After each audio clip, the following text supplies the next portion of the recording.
And what's up? Welcome in GC Live, Wes Mitchell, Chris Clark, Tuesday episode of the show.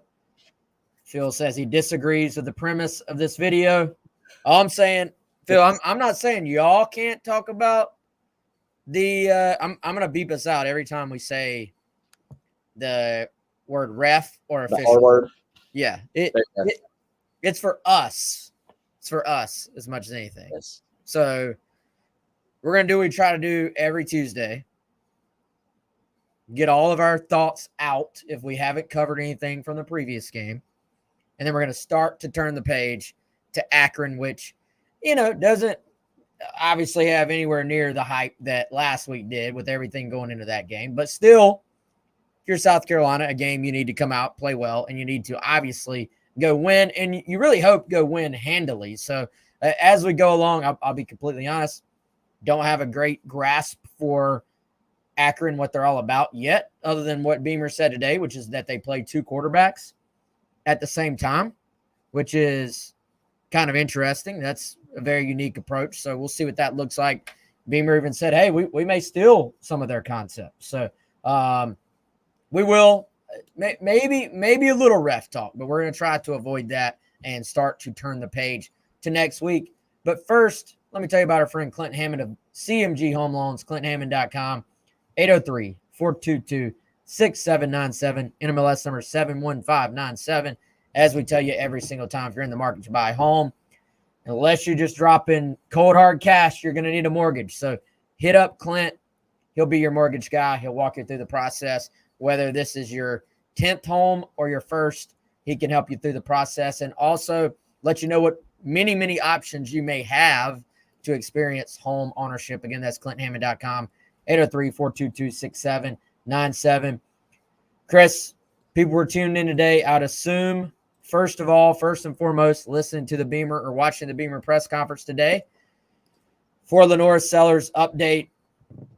We did get that to an extent. I thought it was a typical kind of Tuesday type injury report. These days, you get those official injury reports on SEC weeks. We don't have that this week. And I will say this. I appreciate Beamer giving us an injury update because I guess he technically did not have to. Yep. But he was asked kind of all in one, hey, is Robbie still the backup? Like, would Robbie be the starter? He said, I'm just going to quote it. We told Robbie and Davis being Davis Bevel, of course, Robbie being Robbie Ashford. We told Robbie and Davis they'll continue to compete this week, and Lenore assures me he's good and will be ready to roll, Beamer said. But Robbie went into the LSU game as the second quarterback and came out of the LSU game as the second quarterback. He'll be better for it. Davis is someone that we have a lot of confidence in. There's no question about it. We'll continue to develop everybody at every position. So as of right now, official word is Sellers is saying he'll be able to play on Saturday. I still take this, Chris, as I can actually speak personally to this one. I've torn a ligament in my ankle before. You were actually there. It is not a fun experience. When you sprain an ankle, it can be any level of different things, right? So, this one, it seems like, the fact that Dolores went back into the game and then they pulled him.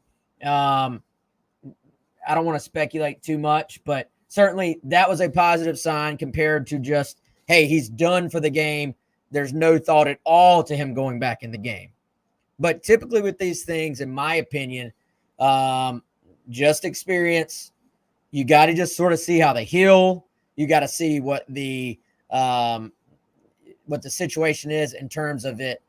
Does the ankle like bloat, swell up, all those different things? And Chad said, I'm saying I tore a ligament. That is part of a sprained ankle, not that he did. He has a sprained ankle, but that is in terms of those things, in terms of that general phrasing, a sprained ankle can be any number of things, is what I'm trying to say. So a positive sign that he was able to go back into the game.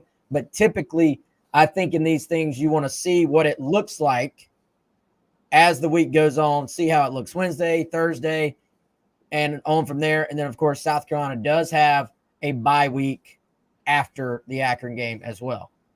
Yeah, when you I had somebody tell me one time, Wes, and I was like, that's not right, but it kind of technically is, and it was someone who, works in college football in a weight room, that when you sprain an ankle, there's some type of tear. Yes. But yeah. There's a stretch or a tear. Like you normally don't phrase it that way because it sounds like so bad. Yeah. Oh, they tore an ACL. That's different than but technically if you sprain a knee, there is a slight tear in the ligament there as well. So mine was like a grade 2, I think it's called, where it's not torn in half, but there's a severe tear to that ligament. Yeah, sorry to cut you off, Chris. No, you're good. I mean, that was helpful context. So the reason we say sprain for an ankle is that it does sound a little less torn ankle ligament, or I severely stretched my ankle, whatever. There are levels to them. I've snapped my ankle playing soccer, West, and there was a twig sound like you just snapped it. That one a little bit worse, than if I just rolled it, which I've done 3,000 times. Here's the thing, y'all. I like how he said it. Typical Tuesday update. We got the because he was talking about Lenoris and others, right? People have wondered about TJ Sanders, Jared Brown, the two other starters that exited the LSU game early and didn't finish the game. And he said everybody did a little bit to an extent in practice today. So make of that what you will. The other thing I'd just caution here, Wes, think about a few different things with Lenoris, and we'll continue tracking this as the week goes on, right? We still got Thursday Carolina calls. Probably won't get an official injury report because that's an SEC thing. This is not an SEC game. Lenoris saying, hey, I'm going to be good to roll is different than him actually rolling out there. Lenoris wanted to go back in the LSU game, right? Shane Beamer mentioned today, kind of reiterated, we didn't think that was the best thing to do for him in that game. Carolina's facing, I'm sure this is one of the things we'll talk about. There was more talk about be careful with Akron. I get that. This is a game they should win, right? This is not the same as LSU, Kentucky, frankly, even Old Dominion, where you're like, man, I don't know how we can get by without our starting quarterback. You would love for him to play as long as he's fully healthy, right? And you don't feel like there's going to be any residual problems as well. You're staring down Akron and a bye week. So now you start thinking about this thing with the sprained ankle, and you're going, well, if he could rest this week, now he's got, 19 days, 20 days since the LSU game of rest before he plays again in a huge clash against Ole Miss. That makes the outlook even better. And quite frankly, that could be very advantageous in terms of getting him back if that's the direction it ultimately goes. Yeah, no, I mean, I think, 20 days basically without getting hit is what it would be. Now, you'd, of course, want him back at practice. I would say ideally, full go that Tuesday before the Ole Miss game is really, if you're a quarterback, you have so few practice like hours anyway. You want to get in as many as possible. So you're looking at that Tuesday, Wednesday, Thursday, which is your lead up. A lot of times the Sunday practice is really either young guys or it's more, hey, let's review what happened in the game before. Not coming off a bye week, that would be a little bit different. But certainly it does set up pretty well. If you had a guy that had an injury, like such as this case, where it's not like a major injury, but is something that could potentially linger if you're not careful, this does set up pretty well. And Beamer gave us the normal, hey, let me tell you some good things about Akron. We expect that from every coach on the planet. You're not going to get up there and be like, yeah, we should beat them by 4 touchdowns. That's what the line is. And, I frankly didn't realize the game was a little bit closer than it appeared to be going in, kind of deep into the third quarter against Ohio State. much like we've seen in college football, if you just go play badly, you can find yourself in a closer game than you expect. Like that is part of it.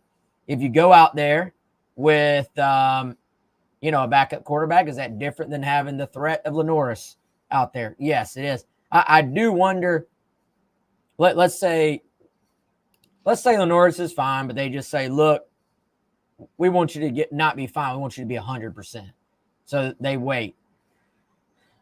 Did you kind of get the impression we may see potentially Robbie Ashford and a Davis Bevel? There was even talk of, hey, Luke Doty has still been getting some reps at quarterback. And, I don't know. Beamer threw that little thing. Maybe, I don't know if he's throwing gamesmanship out there for Akron, but he threw out that little thing. Hey, they did some things with 2 quarterbacks. We might copy that. I don't know. Just kind of sounded to me like I wondered, frankly, when it was obvious Carolina was going to have to pass at the end of the game against LSU, would they maybe go to a Davis Bevel? Would Lenoris come back in the game at that point? I wasn't sure, but I do wonder if we might see multiple quarterbacks on Saturday.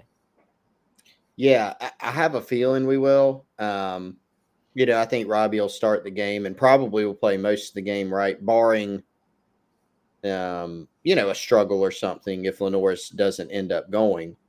But yeah, it does seem like a good time to maybe mix in Davis Bevel a little bit, right?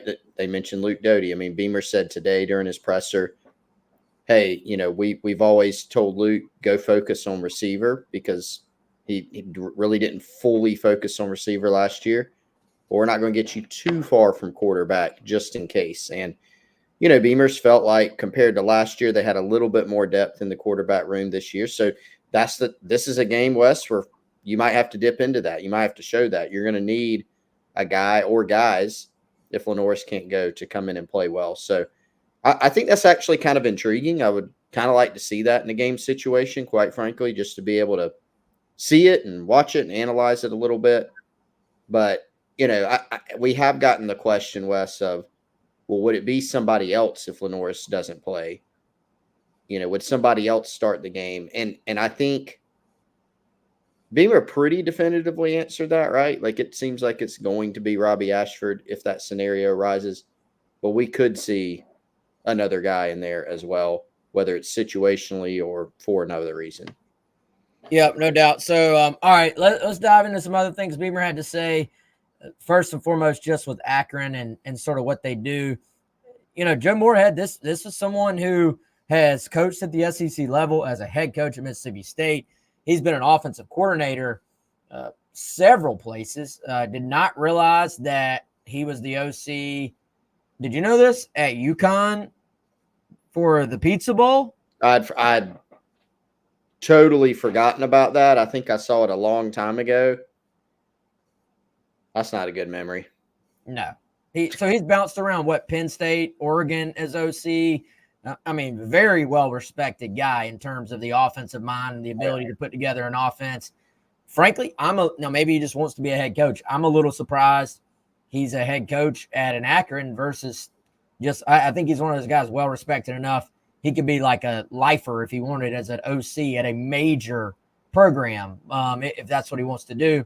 Obviously, we'll do some unique things to you. Beamer talked about, and we talked about the whole 2 quarterback thing. I've not watched, frankly, a single snap of them yet. I'm a little bit behind this week. Normally by now, I like to have just maybe thrown on the iPad at least part of a game to get a feel for what a team is about. We will do that as the week goes along. But all these teams, man, are going to have something that you have to at least be, from a coach's standpoint, concerned about. Like, I'm not saying as a fan you have to be, quote, like concerned, like, oh, we're going to lose to Akron. But from a coaching standpoint, we talk about this often. College ball, one of the things that makes it so entertaining and so unique, you may see a different approach and different offensive scheme every single week. And, I think at times, like, the game has gone a little bit more in like that NFL approach. Like, a lot of teams you play, you're going to see shotgun. you're going to see one tight end, one running back, and 3 wide receivers on the field quite a bit. So it's gotten a little bit more homogenous. Is that the word, Chris? Oh, good word. Will that fit? I don't know. But every team is going to give you, ODU gave you the Tennessee look. So you just can know with an offensive mind like this, probably going to get a couple little things to try to throw you off this week. Yeah, and I mean, I start with the 2 quarterbacks that Beamer mentioned, and I'm with you, Wes. Like, Akron is the team I feel confident in saying we will know the least about of any team this season. Probably. I think we were able to find out a decent amount at some point about ODU. We'll go back and watch Akron. Obviously, they have a few games this season we can go watch. But Beamer mentioned the 2 quarterback thing, and I honestly did not realize that yet. Going back and looking, Wes, at these statistics. So they play Ben Finley and Taj Bullock. Bullock appears to be a little bit more of a guy that they use as a runner. He has 18 rushing attempts on the year. He does have 17 passing attempts. So really, it's about 50-50, whereas Ben Finley's more of your pocket passer type of guy, 50 for 88. He's thrown 5 touchdowns. He's thrown 3 picks, 549 yards. They've played a couple of teams from the Big Ten, right? They played Ohio State, lost 52-6. They played Rutgers 49-17, and then beat Colgate in their home opener 31-20. And that was actually a pretty close game there until the end. So a lot we really don't know about them yet, but that is going to be one of those wrinkles, the 2 quarterback thing, that you're going to have to account for, as you mentioned. Yeah, Beamer also, I think a lot of this week, man, and a lot of today, it's kind of just about moving on. And that's part of the reason I made the title No More Ref Talk. It's pretty much tongue in cheek anyway, but I actually think Beamer's done a pretty good job this week so far of doing, mentioning, like we all saw it, and there are fans who were going to say, go get fined, coach, like blast the refs.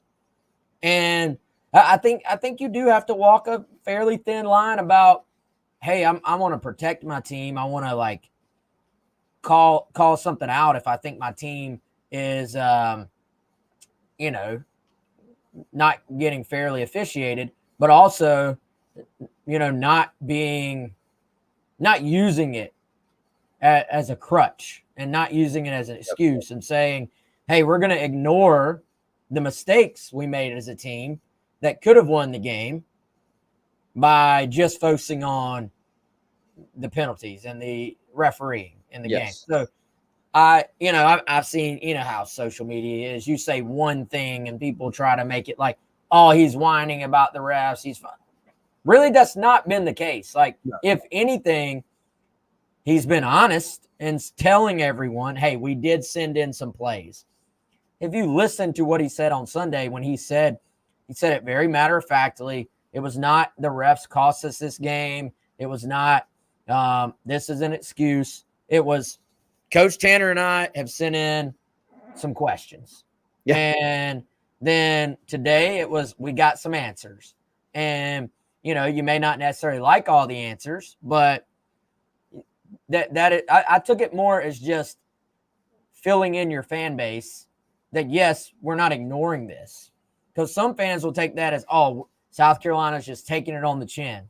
Yeah. But then the second you mention refereeing or officials or a call, you're going to have some people on social media, usually fans from other schools, say, oh, they're just making excuses. You win or lose games on the field. I think it's been a mature approach to the entire thing this week. Yeah, you got to recognize both. I mean, if you're trying to be fair, you can't say, well, penalties had nothing to do with the game. That's silly, because it did. They did. You can't say it was only the officials, it was only the penalties, right? Because there are plenty of other opportunities to win the game. That'd be like saying Alex Herrera's missed kick lost them the game. It was the last play of the game. It didn't go through. LSU won after that play because it was the last play of the game. Carolina had plenty of other opportunities to make plays to win that game, right? So I agree with you. I think it has been a good response. He actually, he's asked a question, kind of left it at that today, was asked another question and joked that I thought I was going to get out easy. So he did say a little bit more. And I appreciated walking that line between let me give some information about what I thought about the feedback that I got out instead of just doing what the SEC is doing, Wes. We're not going to say anything about it whatsoever. We're going to just say it's confidential and leave it at that. It's not like he said, well, on the offensive pass interference, I thought, John McDade said this, head of SEC officiating, but I thought this. Obviously, he's not going to go into that detail, but he did say there were some I understood. There were some I got some answers on. There's some where we agree to disagree. And I think at the end of the day, that's what people want to hear. Now, he also noted, and he's right, doesn't change the outcome. Can't go back and fix it. You send those in. Does it maybe prompt something to happen from the SEC officiating standpoint? The amount of plays you had to send in, the backlash that this has created? Maybe, because it kind of did in 2019 in that USC Florida game we've all talked about. But we're still having the problems 5 years later, so it didn't really change that much, I guess, Wes. But anyway, it was good to, maybe it gave them some measure of closure, some measure of, hey, y'all screwed up. Here's why we think that. But I don't think that Shane Beamer or this team is dwelling on it. I honestly think, Wes, this is a game that probably, just talking about the game itself, moving away from officiating, I think the game itself has South Carolina probably gaining confidence in how they played that game and recognizing that a couple things didn't go their way, some that they created, some that they didn't, but they were right there. The way that they've played the past couple weeks, you needed to have another win, but it's kind of more of what you envisioned this year in turning things around. So a lot different than if LSU had gone up and down the field and then you lose that game by 20, 30 points, right? You played toe-to-toe with them. You were right there. I think this is going to be a team that is confident going into the Akron game. Yeah, if anything, man, I'm with you. I actually was thinking the same thing. I don't think this is a game that lingers from a sense of what could have been.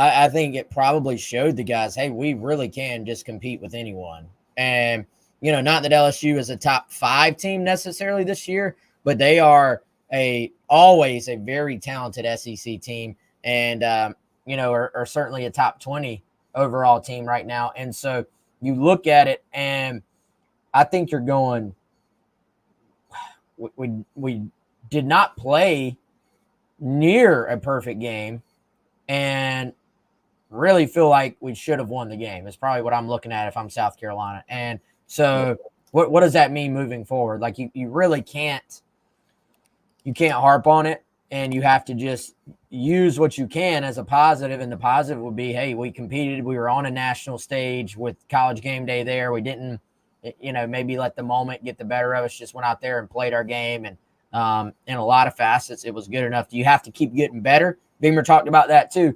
You want to exit the Akron game feeling like internally you have continued to make strides as a football team. That's something that will be very difficult to maybe tell from the score. But Chris, I just think if you come out of that game and you feel like, hey, we minimized penalties this week after what happened this past week, this has not been, correct me if I'm wrong, man, I do not feel like this has been a heavily penalized program under Shane Beamer. Like, it does not feel like maybe there's been a game or two where we said, oh, they had a lot of penalties that day, but it really has not been a major factor in a lot of games for this team. Also, I think just the missed tackling, like defensively, you're going to look back and how many of those plays are you going to look back on and say, man, we had ourselves in position to make a play and gave up a missed tackle. And I'm more thinking about this. I really am not trying, guys, to go back to the LSU game itself. I'm more talking about moving it forward. If I'm on defense, I'm saying, dude, we've played pretty well overall the first 3 weeks of the season. But if you can keep cleaning this thing up, there's still some upside to go here as far as this defense goes. And it really just starts with cleaning up the missed tackles. Like, that's something that you're going to have missed tackles. But as that game went along on Saturday, they were certainly more than probably you're used to seeing, and probably more than this team is this team is capable of having far less, I think. Yeah, I mean, 17, more of an atypical performance. I mean, at least based on, I think, the first couple games this year. Now, it could be we go back and look at the Kentucky game and see that they had more, but I highly doubt it. I'll actually effort that. But 17 in the LSU game, Wes. And look, now part of that, I feel like we've tried to do a good job of recognizing that LSU has good guys up front. They have a tough, talented quarterback in Garrett Nussmeier. They do have some very good players offensively. Mason Taylor, their tight end, he had a good game. Caden Durham, their young running back, Wes, you pointed out today when we were on the radio, a couple of their backs didn't do much of anything.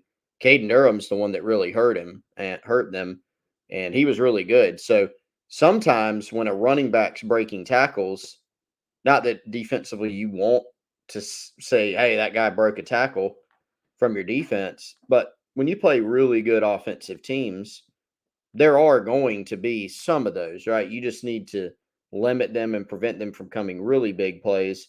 And I think that's what you look at in that game. They just had too many missed tackles overall. Like I said, 17 in total. I'm gonna try to look up what they did, Wes, in week 2 against Kentucky and see how many of the Gamecocks there to kind of see how that compares, because I'm not sure off the top of my head. All right, while Chris is looking that up, let me first tell you guys about how if you're not a subscriber, man, Chris, I had so many people come up to me at the game on Saturday. Don't get me wrong, I appreciate it. They're like, man, love the podcast, love what you guys do. Appreciate it as always. If you ever see me out, say what's up. Love talking to the South Carolina fans out there. But I got to remind people, like, hey, we do have a website as well. That's where all this is based off of, literally since 1998. GamecockCentral.com, Gamecock Central Insiders Forum, where you can get all of the information you want on the South Carolina football team and more. Baseball, basketball, recruiting. Use the code SCAR1, that's SCAR1, to get 2 months for just $1. And Chris, while we're talking about sponsors, I want to tell everybody about our friends at Legion Investigative Group. Yeah, let's tell them about Brad Moore and Legion Investigative Group. Brad's a guy I know personally, and Brad can help you with a variety of services. He is a veteran. He has decades of expertise performing investigations, interviews, surveillance. One of the really cool things that he can do for individuals, Wes, is, identity theft running pretty rampant in our country, heck, really around the world. So many different types of schemes out there. You always kind of got to worry, are my passwords, are my credit cards, or my bank accounts, are they safe and are they secure? There are a lot of companies out there that purport to be able to help you, after you've been the victim of identity theft. Not as many out there that you can trust on the front end beforehand. So if you're looking for someone who can help you make sure that you're well situated and well set up to prevent your ID from being stolen, check out our friends over at LegionInvestigativeGroup.com. I'm going to drop their website right here in the chat, LegionInvGroup.com. That's Brad Moore. He can do process serving in Georgia. He can do private investigations. He can help businesses. He can help individuals. Whatever your security and privacy needs are, hit him up. That's Brad Moore, Legion Investigative Services. Yeah, appreciate Brad being a sponsor here on the show. And tell you what, man, how crazy was this weekend that everybody forgot South Carolina announced on Friday that they were going to have a new AD? Absolutely crazy. We haven't even talked. Have we talked about that at all? No. I think I didn't even know if we'd mentioned it in passing. By the way, 11 missed tackles in the Kentucky game. So there you go. Just to close that loop. Yeah, interesting timing, right? Very quiet in the way it was done. In the year 2024, for that announcement to happen, and the amount of people who did not know who Wes would normally know and might usually give someone like me or you a heads up, that didn't happen. And look, now I will say, little like behind the curtain, you know this too, man. For the past, what do we want to call it? Maybe 2 years. That's like a rough guess. Longer. Longer. Okay. What do you say? 3, 4? 4, 5. 8, 10. Yeah, no, that's at least 4 years, in my opinion. Okay. I was trying to be very conservative with the timelines. Yeah, so 4. Yeah, that sounds fair. There have been rumors about Ray Tanner, and maybe not. I don't know. How much longer. Sometimes you'd even get these calls, or I would get these calls. I'm not saying you, but you get calls, and it's like, well, this weird thing happened. Maybe Ray's on the way out, but it never actually happened. I will say that although the announcement itself happening on the day that it did was a surprise and a big one, and USC was, I think, very clever in how they crafted the Board of Trustees announcement that's mandated by state law. We did hear some things, I would say, Wes, throughout this year, agree, that made it the possibility of this seem more real in the near future, although we didn't know it was going to happen on the day that it did. Yeah, well, I had honestly just decided that I was not going to believe it until it actually happened. There became a point where I was just like, we've heard this forever. And so now, yeah, USC has an AD search on their hands. Does not look like, both from what they have said publicly and, Chris, what you have heard and then reported, doesn't look like there's not going to be an AD in place next week. Like, these things take time to play out. It's not really like a football coaching search where you feel like you're losing recruits at every moment that you don't have someone in place. There are no coaching vacancies right now at the major sports at South Carolina. And again, the other important part, Ray Tanner will be staying on both after the new AD is hired in a new role, but will be staying on as the acting AD until the new AD is hired. And so, Chris, I know there are some names that we've maybe thrown around that just kind of make sense, or there's some connections there. I think the most important thing here for me is, can they find someone who understands, maybe even has some experience in the new landscape of college football? And, I think personally, like, in my opinion right now, that is everything. If you can handle that part, then, I don't want to say the rest will fall into place, but that is going to be a huge part of it moving forward, especially if and then when, like, whatever revenue sharing actually looks like when it goes into place. You better be ready for it, and you better be ready to find new ways to bring in, new revenues. And so for South Carolina, for anybody hiring an AD right now, that's the top thing. I'm sure, Chris, you saw Tennessee now adding talent fees to their tickets directly for revenue share in the future. So you're going to have to, I don't know if you would call that creative. It's just, hey, let's tack on a fee. That's maybe the oldest trick in the book, but you're going to have to get creative. Yes. Moving forward. Yeah. I mean, the job is different than it used to be. And so having someone who understands how to navigate that landscape, and you did mention the word creative, Wes, so maybe even if tacking on an additional fee, you're right. I just remember going to college, man. It's like technology fee, fee for existing, this, that. I mean, there's all sorts of fees, but in other avenues, being creative, right? Being able to find additional revenue streams, being creative with how you're administering NIL. We all know that's incredibly, incredibly important. Being able to manage a budget where, the amount of money coming in has never been bigger. The amount of money that you're dispersing, I guess, has also never been bigger, Wes, and could continue to grow in the future. And you're at a pivotal time, right? This is an important time for Gamecock athletics. It's going to be a big hire.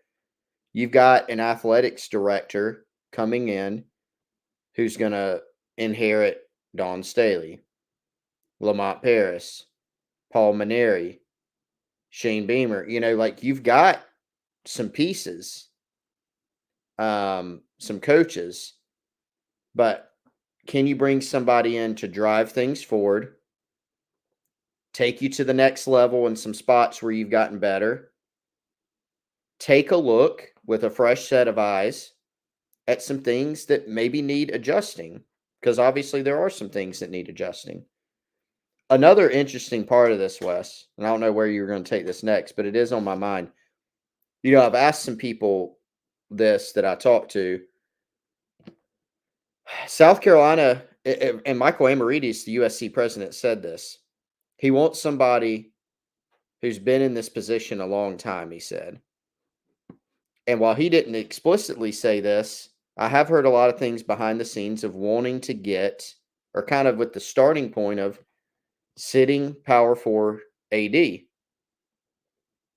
That narrows your list, right? If you can get somebody like that. There might be others that come up, whether it's a sitting group of 5 AD, a deputy AD at a big time school, right? There are other guys or ladies that might make sense here. But if you start there, that narrows your list. Then you think about, it's kind of probably going to be hard to get like a sitting SEC AD because they're already at an SEC school. Big Ten, they're doing pretty well, but maybe there's some people out there. And so I asked the question of, when you're narrowing that pool down that much, like, I know South Carolina, I think South Carolina is a really good job. I live in Columbia. I know the fan support and everything else in Columbia. It's a great job, but a lot of sitting Power 4 ADs already have very good jobs. But the SEC is very stable. The athletics director position in South Carolina is stable, I think. They're going to be highly compensated. Their last AD, Ray Tanner, who was a former baseball coach here, is transitioning into another job that compensates him well, and everybody seems to feel good after he transitions out. The SEC and the Big Ten have really set themselves up as the, premier conferences in this new age of college football. So even for some ADs in the Power 4 who are like, I got a good gig, but that one, may be even better. So it'll be interesting to see what direction they ultimately go in here. Yes, it will. And I was just looking, man. Interesting to see the reactions to this Tennessee seat fee. Interesting the reactions, even right there on our message boards on the Insiders Forum, for Tennessee having to pay more, because they understand, hey, if Tennessee does this and is successful, what happens? Everybody else copies it. Yeah, 100%.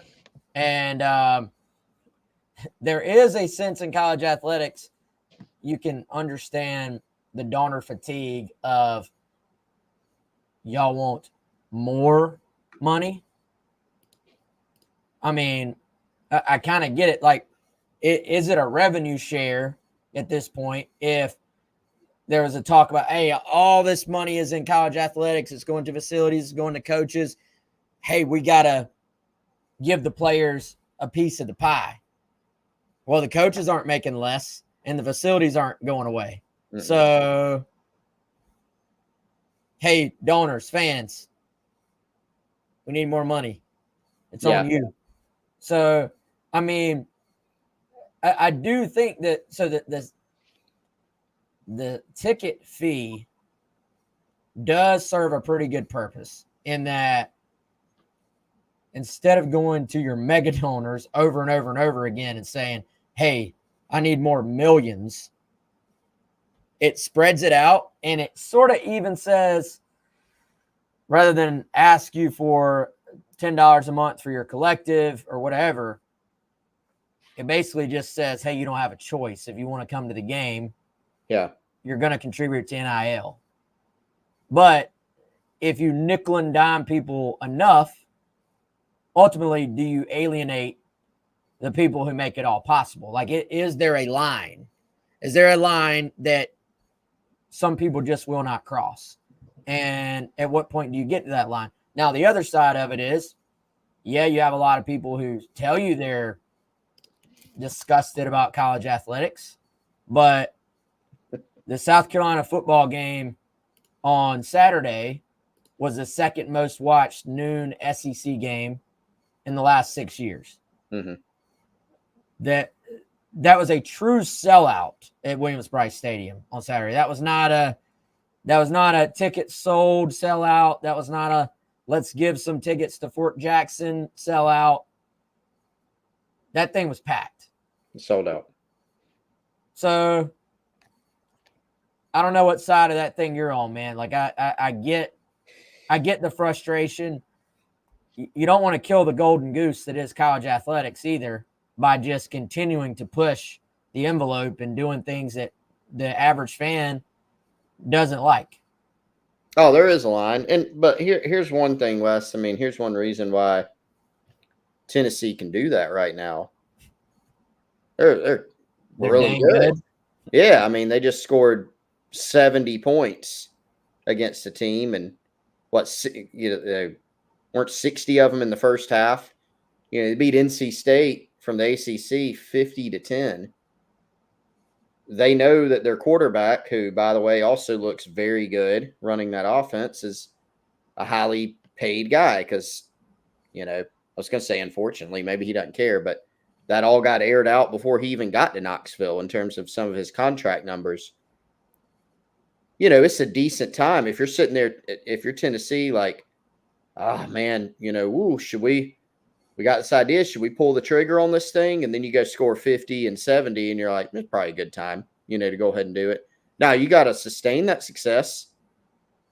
If Tennessee, of course, hypothetically, if they went and won 4 games one year and the next year they're like, hey, guys, let's pony up. That's when coaches have gotten in trouble, right? And administrators. When they have gone at their post-game press conference and they're like, I don't know, guys, if y'all just pony up, we might look better. That's when it becomes a bad look. So there's definitely a line. And look, just like everything in college athletics or life in general, Wes, different people think different things. A lot of different opinions. You come on over to the Insiders Forum, people are going to be on all sides of different issues, whether it's NIL or whether or not USC should raise ticket prices or who the next AD should be, what they should look for. There's always going to be differing opinions, but it's become a complex world. But look, man, player acquisition, like it's always been about recruiting. Now with recruiting, you're adding lots of zeros to what it takes and how it's being done. So ultimately, the schools that do the best job of making sure that they can, in 2024, 5, 6, and beyond, making sure they're set up to acquire talent, those are the ones that will win. Same as always. The other stuff matters. Coaching matters. Development. It all matters. The best teams, the teams that win and win big, have the best players. So, honestly, to bring it back full circle to the South Carolina AD conversation, That's what you're looking for if you're South Carolina. And I've been told the big emphasis will be on football. Who's someone who can come in, look at football, and from a resources perspective, say, this is what we're going to do to make sure that we're well positioned in football. And really, Wes, code word for well positioned in football now, NIL. What can you do? That's the reality that we live in. And it's still exciting. It's still fun. We've all been watching. It's been a heck of a fun season already. You can gripe about players getting paid and all that. We're still all watching, and it's still a lot of fun. Do you think this is going to have to be an AD that's going to have to make some, what I would just call some Eric Hyman decisions? Or do you think there's a way to, I don't know, man, like with anything, it's kind of how you present things too. But ultimately, if you're asking for more money, you're asking for more money. And so I do, when I saw that Tennessee was doing this, I was like, yeah, makes sense. Mm-hmm. A lot of sense. What if Florida State right now would announce the same thing? I think their fans would be like, if we can get a new quarterback, where do I sign up? That's what I'm saying. So they probably need it as much as anyone, right? Yeah. Especially as much as they churn their roster. Like, if the schools that, there's maybe some irony there, but like the schools that probably need it most right now are the ones that would struggle the most to actually get their fans to sort of accept this idea. Whereas Tennessee's sitting there, they're like, guys, we should probably strike while the iron is hot. Like, let's go ahead and ask. Let's go ahead and mention it. Not ask, tell, I think. Yes, that is the key. It is how you present it. It's when you do it. I'll maintain, Wes, in my book that I'll write when I retire and move away, about covering Gamecock sports. There'll be a chapter devoted to the 2022 postseason, because I don't think personally enough was done to capitalize on NIL then.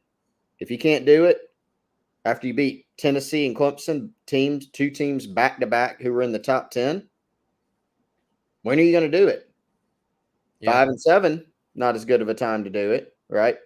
And still USC has been able to make some moves, and they are better positioned than they were back then for sure. And so a lot of people deserve, credit for being able to do that.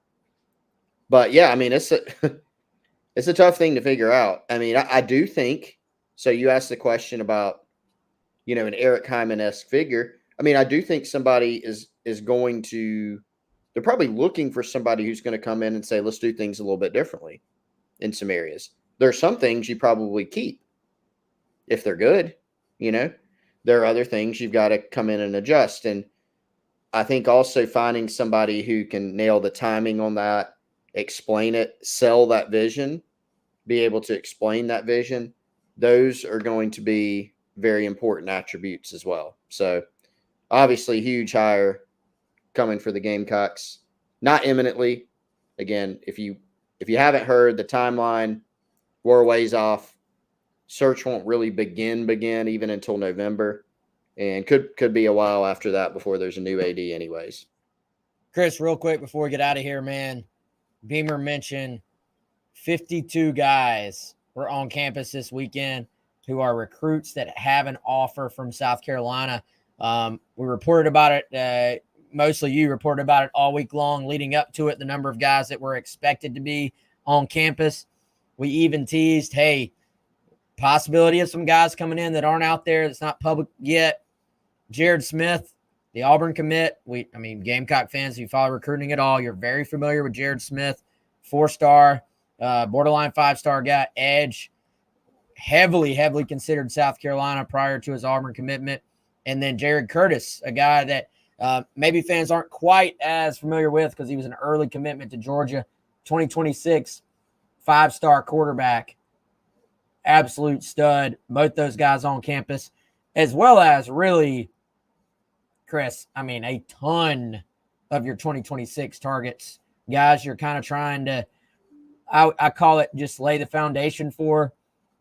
I mean, how many times, like, when we look at the official visits that are set and, like, leading into June, is it guys that you got on campus for the unofficial visit for a game the prior season? So, like, you can already start to pick out, hey, this guy will probably visit, that guy will probably visit, assuming they don't decide too early. So it was a great day for South Carolina overall and getting all those 2026s in.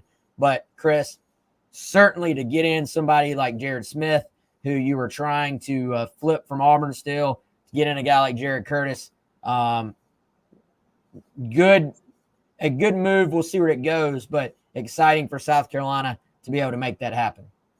Yeah, and I think I don't know if Jared Curtis, I haven't seen anything, Wes, with him publicly commenting. I don't know if he will, but the Gamecocks are able to keep those visits, pretty quiet, pretty under wraps until they happened.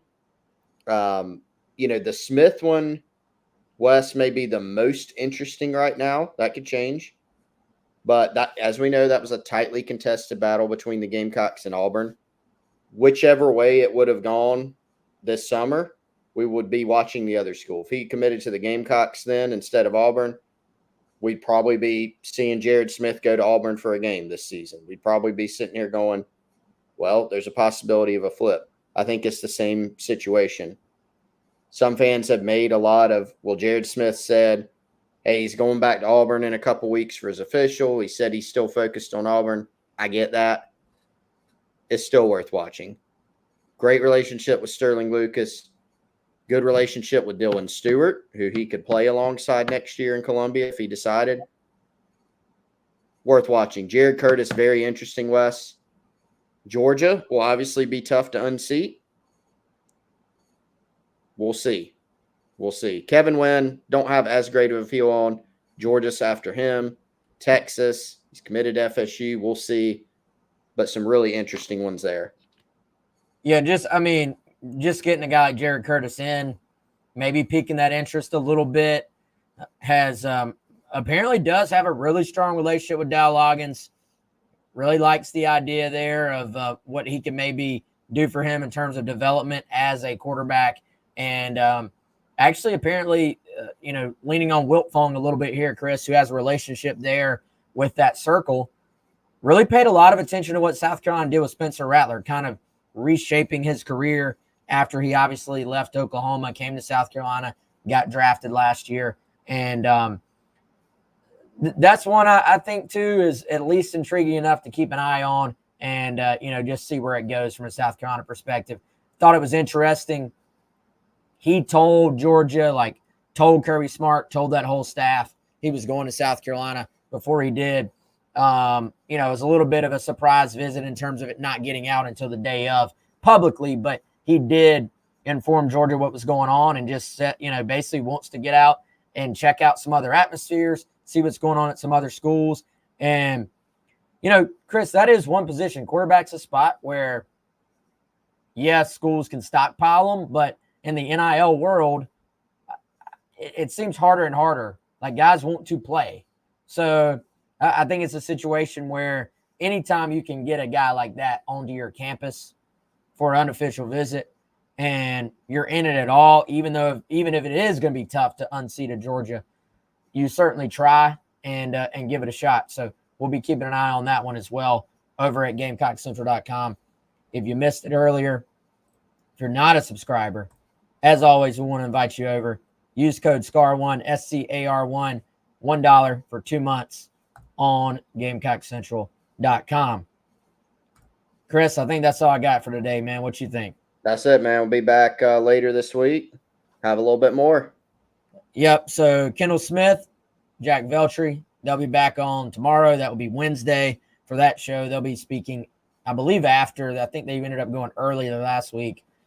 The plan is for that to be in the afternoon after the coordinators speak. And then Chris and I will be doing our final preview show, South Carolina versus Akron preview, live from BP Skinner in the Vista, Thursday, 2 o'clock. If you're in the area, drop on by. Shout out to our guy, Matty O'Brien, former Gamecock walk-on DB, who dropped by yesterday with his lovely wife and saw us. Shout out to them. Awesome to see Matt. And I would love to see you guys at BP Skinner in the Vista, where you can get your game day gear before Saturday as well.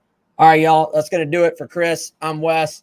Appreciate you tuning in as always. Chris and I will see you on Thursday. Jack and Kendall will see you tomorrow.